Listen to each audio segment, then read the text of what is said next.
Hello, everyone, and welcome to our channel today. I'm very excited for our conversation today that we're going to be having, and that is on a very hot topic that is out in the community, not just locally, but nationally, and that is the affordable housing out there, specifically more geared towards seniors.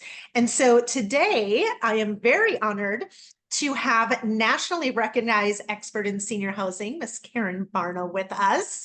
Thank you for joining us, Karen. Karen is the president, CEO of Arizona Alpha, which is the Assisted Living Federation of America. She's very busy. We were just chatting, and they're getting ready for their conference coming up. And what I didn't know, Karen, about you is that you are also a private coach helping women leaders fulfill as much as they can in their journey. So I look forward to hearing from that from you as well. So Karen, for our listeners and viewers, has been involved with the senior housing industry. I mean, as long as I can remember. I've been in the field 35 years, and you hear Karen Barno's name and you know who you're dealing with and what it's all about. And so, Karen, I just want to welcome you. Thank you for taking time out of your busy schedule today to chat with us. Can you share just a little bit about Karen Barno and how you got to be in senior housing in general? I'm always curious. What an interview, what an introduction. I was there looking around going, who is she talking about? Wow. And you've been in longer than I have been, so that's awesome. No, we're about the same, I think. Well, assisted living started in Arizona about 27 years ago. So I guess we met back in our nursing home days. Yeah, there you go. Awesome. So what sparked your interest in getting into the senior industry in general? Well, back when I was in the military and I was a medic many years ago. And at that time, I kind of always liked healthcare.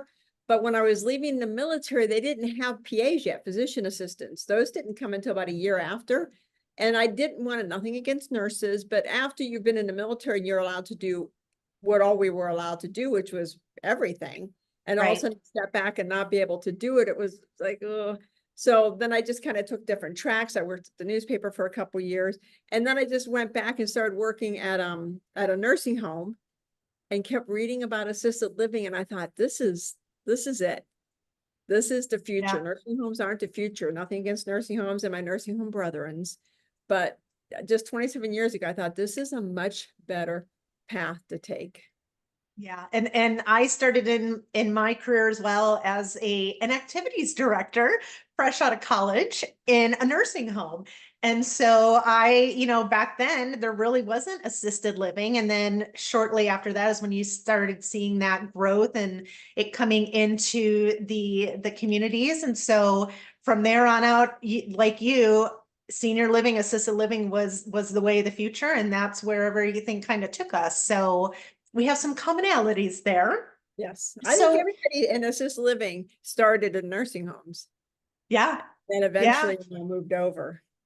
So I mean, I've had my own journey with different realms of the senior industry, but in your role, what changes, like what stands out to you the most that has changed over, say, the last decade? I mean, obviously with COVID, there's been a whole slew of other things, but just in general, over the past decade, what have you seen that kind of stands out to you? I think COVID had the biggest impact on us because we were, unlike nursing homes, we're not federally regulated. So we kind of had to source everything on our own. So it kind of taught us that if we need anything, we had to join together and figure out how we're going to get masks, how we're going to get everything. Coming out of COVID, a lot of the other departments that started, state agencies started looking over and saying, well, what is this assisted living? Because they were having, nursing homes cohabitate, and assisted living, we can't do that because our residents have private apartments. Right. I think it's just a realization of what assisted living is. Over the past 10 years, it's really starting to become more mainstream. You see, there's a play called Assisted Living. There's TV shows where they live now in assisted living. So I think it's just becoming more mainstream and people kind of having a better idea of who we are. Right. And I think that's awesome that, I mean, television and all that, it's incorporating it. And, I'm still, I guess I'm surprised and not surprised how many folks I still come in contact with, and our team still comes in contact with, that when they hear assisted living, they're still thinking of nursing home. And they're thinking of back in that time frame. And, that's always been a challenge, and it's an ongoing challenge, is to really get people that true exposure and understanding of what all that assisted living can offer. So, Yeah. okay. Question. So the whole concept of senior housing right now is definitely in the media. Governor Hobbs has definitely taken attention to it. And so I myself have had some side conversations with different council members and things like that. And I'm just curious where your thoughts are and your insights as what direction, what path do you see us going with what I'm going to call a crisis at this point? We have not only a housing crisis in general, but for seniors being able to afford housing, outliving their savings. And then also we have a whole veteran population, which is a whole nother thing. So I'm just curious, in your role or in what you do in the community, what insight do you have on that you could share? Well, Argentum, who is our national association that we're attached to, they're running a bill for the veterans to help them. Because right now, veterans can go into nursing homes and have it covered, but they can't come into assisted living and have it covered. So we have a couple sponsors. The bill's been filed both in the Senate and the House on the federal side. It's just a matter of educating them and letting them know that when you're in assisted living, you're saving the country and the states a lot of money, because we're a lot less expensive. The residents have much more freedom. Also, in assisted living within Arizona, we are a private pay industry, but we do have companies that do accept Medicaid all tax funding. So there are ways that, regardless of your payer source, that you can move into an assisted living. So we've morphed as an industry, going from, strictly private pay to understanding that, other payer sources are necessary. Right, right. So prior to our call, just over the days, I've been just kind of Googling stuff and looking online. And I mean, there's so many different things. This was from just March of this year, a site called Hoodline, and the title is Arizona's Housing Crisis Escalates with Soaring Phoenix Home Prices and Rent Burdens. Foundation for Senior Living put out something last July titled Inside Arizona's Housing Crisis, a deep dive into the facts. I mean, there's so many other ones here. Obviously, we mentioned Governor Hobbs. Do you ever see the federal government coming into play with the state level? When I've had conversations with some of the senator offices and council members, that has come up in conversation as far as, is there possibly ever an opportunity where a federal benefit could be provided at some level to the state for those that are catering or giving attention to those needing more affordable housing? Do you see or hear any of that out there? Well, we already have all tax and assisted living. I mean, Right. there is a federal drawdown. Just because we are not regulated by the feds, the drawdown kind of comes through a different way for assisted living. So the money is coming in, not as much as the nursing homes receive, but people are becoming more aware of bringing federal funds over to assisted living. But with federal funds, of course, come federal regulations. And I'm sure, as you Yes. know, nursing homes are more regulated than nuclear power. Then Yeah. all these nuclear power entities, including Palo Verde, nursing homes are more regulated, and it has no big impact on care. Right. Right. Well, and I hear too that they're looking at taking different different plots of land, for lack of better words, different plots of land, rezoning them for more affordable housing, things like that. But that's only going to take a chunk of those individuals needing housing. And I think from what I can see, it's more geared towards the younger folks, More not independent. necessarily the aging. Yeah. I was talking with an architect who has a plot of land in the Fountain Hills area, and it's zoned as commercial, and he's trying to find a way. This land's been sitting for 50 years. And he had brought me in to speak with him to the town and trying to find a way of getting the rezoning of that property. And the more I'm reading, the more challenging it is to do that rezoning of land, which I would think would be a smart move. I don't know if you have any thoughts on that as far as from a rezoning, if you've seen any of that over your years. Have you seen that or? I'm not, well, I haven't because we're strictly senior living. So, Right, when we talk about that, it's usually more of an it's independent living for seniors, HUD right, housing, that type of housing. So, and we don't get all that involved in that area.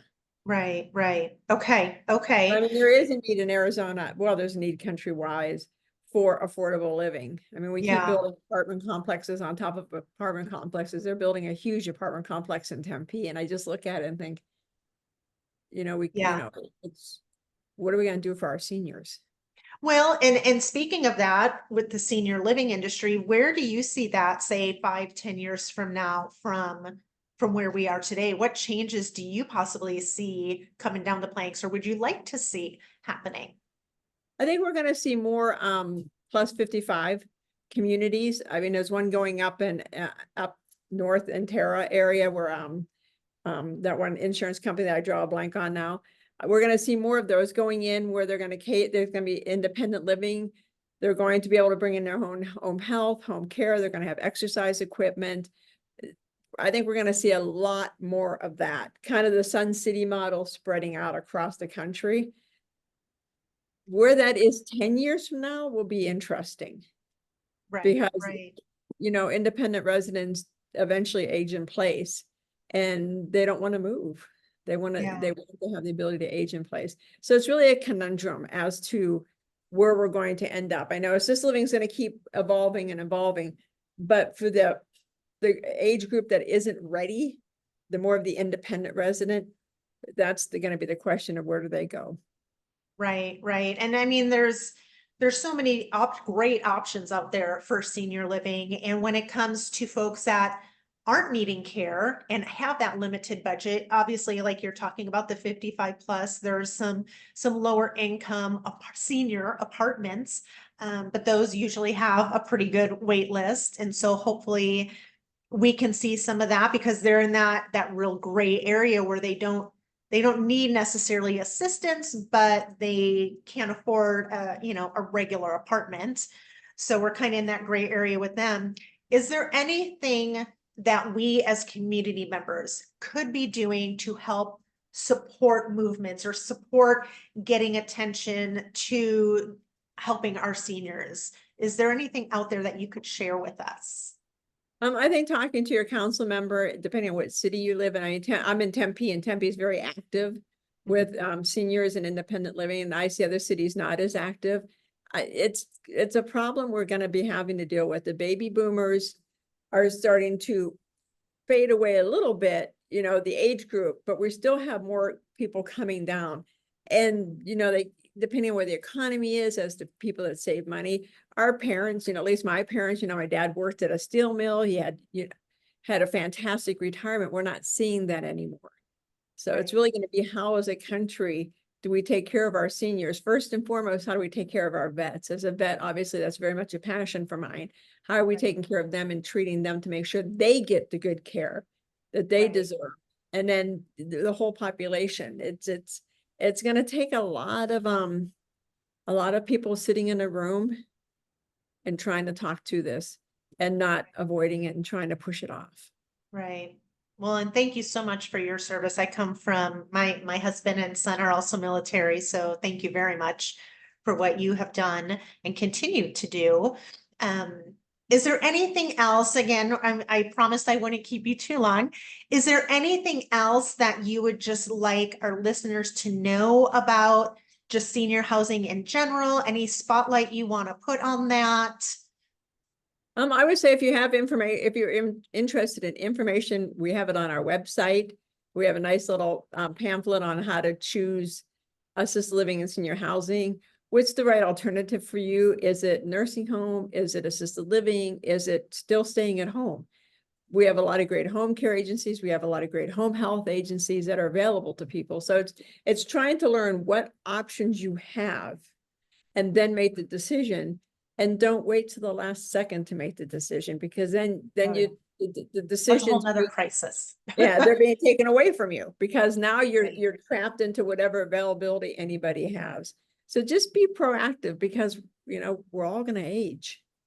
Right. And there's so much, I always say there's so much people don't know, they don't know. And I don't think anyone really wakes up in the morning and says, you know what, I'm going to go plan for my future when I'm aging and I can no longer afford to live in my home.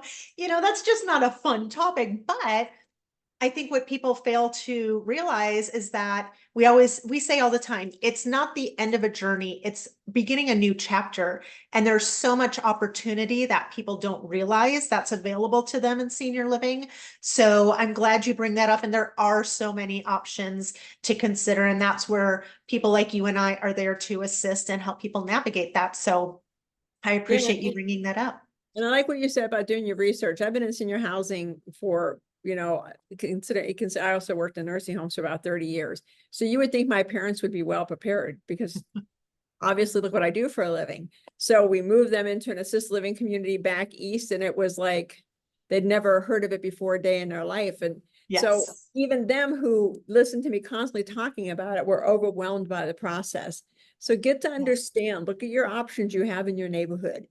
If you're going to Yep. stay in your neighborhood, look at your option. I mean, this is Arizona, so we have reverse migration. People move out here from Iowa, they stay here, they live here, and then at some point they decide it's time to go back to where the kids are, and their options are different back there. So, be Right. proactive in thinking, when you get to be, 80, really 90 to 100, probably the Yeah. next years we'll be living to 90 to 100. What are you thinking? Yeah. Look at the models that are there now, and then think, what's the future? And anybody that wants to have a Right. conversation about that, I'd love to talk about the future. Well, and it's definitely tough conversations to have with our loved ones, but they're very much necessary conversations. So Don't make the that's decision sitting in a hospital after you've had a bad outcome. You know, exactly. sit down with Yeah, your children now and say, this is what we got, this is what we have, or bring in experts there's a lot of people out there that will help you navigate the situation. exactly. Exactly. Well, thank you, Karen. I appreciate it. I know you're a busy, busy gal there. And so I do want to thank you for joining us, listeners and viewers. If you haven't already done so, don't forget to like and subscribe to our channel so you can get amazing more videos like hearing from Karen Barno today. I hope you all have a great day, Karen. Don't get too, stay cool out there. Don't get too crazy with the conference coming up. But thank you again for joining us. I appreciate it. Thank you for the invitation. All right. Have a good day.